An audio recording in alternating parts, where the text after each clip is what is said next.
বুঝার চেষ্টা করেন। শবে বরাত আমরা অনেক কাল ধরে পালন করছি, উদযাপন করছি, আমরা নানান আয়োজন করছি, রোজা থাকছি, নামাজ আদায় করছি, নফল দান সদকা করছি, হালুয়া বানাচ্ছি, রুটি বানাচ্ছি, খাওয়াচ্ছি, নানান কিছু করছি।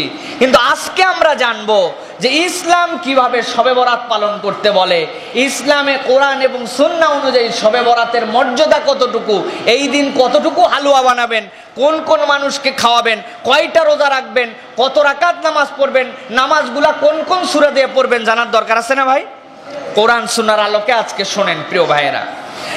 আমাদের মধ্যে এক শ্রেণী আছেন এখন এমন ভাবে বলেন, এত অ্যাটাকিং করে বলেন, আরে শবে বরাত মরাত কিচ্ছু না, এগুলো সব বিদআত, একদম সব গায়রে সুন্নাত, গায়রে সহি, যারা করবে তারা দিনের মধ্যে নতুন কিছু সৃষ্টি করে ফেললো। কথাবার্তা অনেকাংশেই ঠিক, কিন্তু এটার সাথে মানুষকে তো এটাও বলতে হবে যে এইটা যেরকম ভাগ্য রজনী নয়, কিন্তু রাসূল সাল্লাল্লাহু আলাইহি ওয়াসাল্লামের সহিহ হাদিস দ্বারা প্রমাণিত যে এই রাত্রের আলাদা একটা সম্মান আছে। এই রাত্রটাকে হাদিসে বলা হচ্ছে লাইলাতুন নিসফু মিনাশ শাবান, শাবান মাসের মধ্য রজনী। তার মধ্যে ভাগ্য নির্ধারণ হয় না, তবে তার মধ্যে আল্লাহ রাব্বুল আলামিনের স্পেশালিটি আছে। আল কারীমের মধ্যে লাইলাতুল বরাত, শবে বরাত, ভাগ্য রজনী, এইটা যে শাবান মাসের মধ্য তারিখে, এইরকম ভাবে কোরআনের দ্বারা কোনো রকম সাবেত নাই যে লাইলাতুল বরাত, এই পরিভাষাটাই সাহাবীরা জানতেন না। শবে বরাত তো আরো জানার কথাই না, শব্দ হচ্ছে ফার্সি শব্দ, উর্দু শব্দ, বরাত মানে ভাগ্য। ভাগ্য রজনী যে এই যে আমাদের শাবান মাসের মধ্য রজনী, এইটা কোরআন হাদিসের কোথাও নাই। এইটা আমাদেরকে প্রথম ধারণা রাখতে হবে। অনেকেই চিন্তা করতেছেন সারা জীবন পালন করে আসলাম, সারা জীবন উদযাপন করে আসলাম, হুজুর বলে কি ভাগ্য রজনী নাই মানে?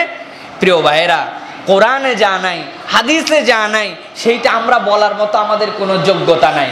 তবে একটা জিনিস আছে, কোরআনুল কারীমের মধ্যে, হাদিসের মধ্যে এইটাকে ভাগ্য রজনী বলা হয় নাই, তবে লাইলাতুন নিসফু মিনাশ শাবান, শাবানের মধ্য রজনী নামে একটা রজনী আছে।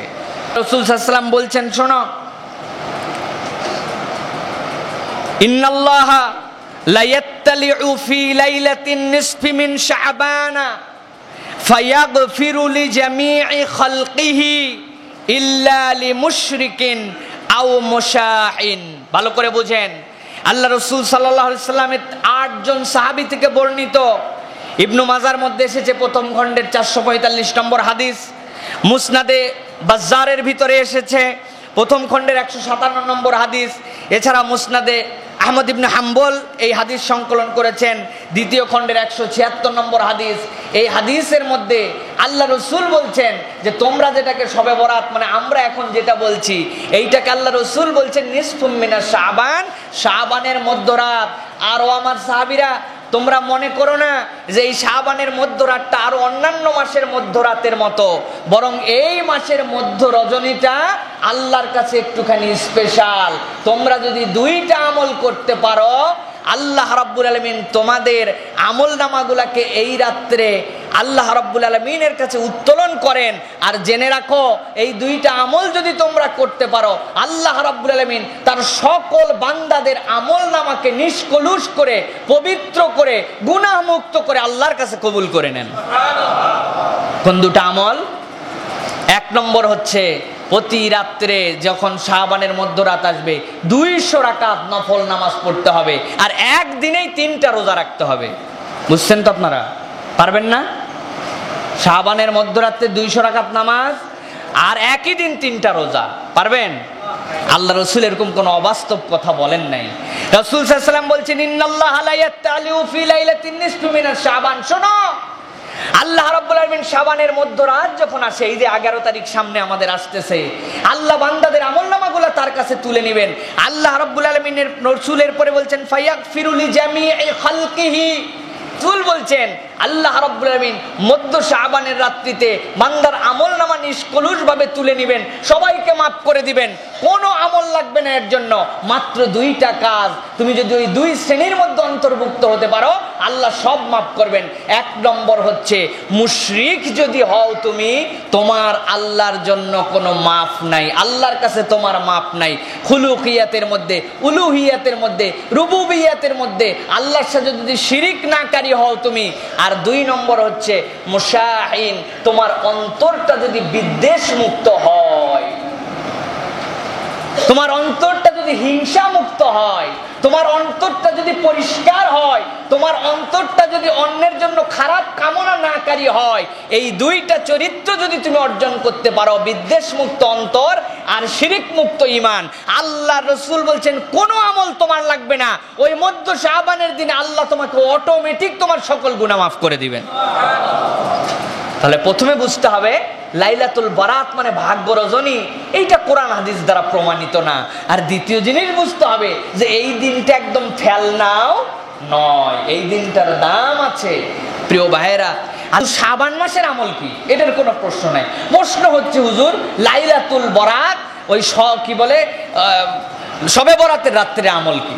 শবে বরাতের রাত্রে আমল তো আল্লাহ রাসূল বলে দিয়েছেন। শবে বরাতে কোনো নামাজের কথাও বলেন নাই, কোনো রোজার কথাও বলেন নাই।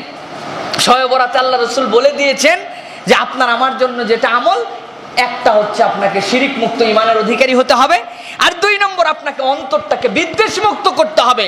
এই 2টা আমল যদি আপনি করতে পারেন, আল্লাহর কাছে আপনি কবুল হয়ে গেছেন। সুবহানাল্লাহি বিহামদিহি। প্রিয় ভাইয়েরা, তবে আল্লাহ রাসূল যেহেতু আইয়ামে বীজের রোজা রাখতেন, তো নিসফুম মিনাশ শাবান তার মধ্যে পড়ে, এই হিসাবে আপনি রোজা রাখতে পারেন, আলহামদুলিল্লাহ, আরেকটা সুন্নত আদায় হবে। আর রাসূল সাল্লাল্লাহু আলাইহি ওয়াসাল্লাম এত বেশি শাবানে রোজা রাখতেন যে আমাদেরকে শাবান মাসেও একটু রোজা রাখার প্র্যাকটিস করতে হবে, আর বেশি দিন বাকি নাই, রোজা আমাদেরকে রাখার চেষ্টা করতে হবে। সাহাবীরা জিজ্ঞাসা করলেন, ইয়া রাসূলুল্লাহ, আর কয়দিন পরে রমজান মাস চলে আসবে, আপনি তাও শাবান মাসের মধ্যে এত রোজা রাখেন কেন? আল্লাহ রাসূল উত্তর দিচ্ছেন, ওয়া হুয়া শাহরুন তুরফাউ ফীহিল আ'মালু ইলা রাব্বিল আলামিন ফাউহিব্বু আন ইয়ারফা আমালি ওয়া আনা সাইম। নাসাই শরীফের হাদিস। আল্লাহ রাসূল বলছেন, শোনো, শাবান মাসে আল্লাহ রাব্বুল আলামিনের কাছে বান্দার আমলগুলা উপস্থাপন করা হয়, আল্লাহর কাছে হিসাব জমা দেওয়া হয়। আল্লাহ, এই যে হিসাব জমা দেওয়া হচ্ছে আল্লাহর কাছে। আর আল্লাহ রাসূল বললেন, আমার খুব মনে চায় আমার আমলনামা যখন আমার রবের কাছে উপস্থাপিত হবে, আমার আল্লাহ যেন দেখতে পান আমার বান্দা ওই সময় রোজা ছিল। সুবহানাল্লাহ। সেই রাসূলের আগের গুনাহ মাফ, পরের গুনাহ মাফ, মাসুম, ইমামুল মুরসালিন, সাইয়্যিদুল আম্বিয়া, খাতামুন নবীন, সেই রাসূল সাল্লাল্লাহু আলাইহি ওয়াসাল্লাম নিজে পছন্দ করেছেন যে রোজাদার অবস্থায় তার আমল যেন পৌঁছায়। আর আমরা 1 দিন 2 দিনকে নিজেদের মতো নির্ধারণ করে ফেলে ওই দিনের মধ্যে আমরা প্যাকেজ, বাকিটার মধ্যে আমরা নাই। প্রিয় ভাইরা, এটা ধানাই পানাই মার্কা, এটা ফাঁকিবাজি মুসলমানের আমল, এটা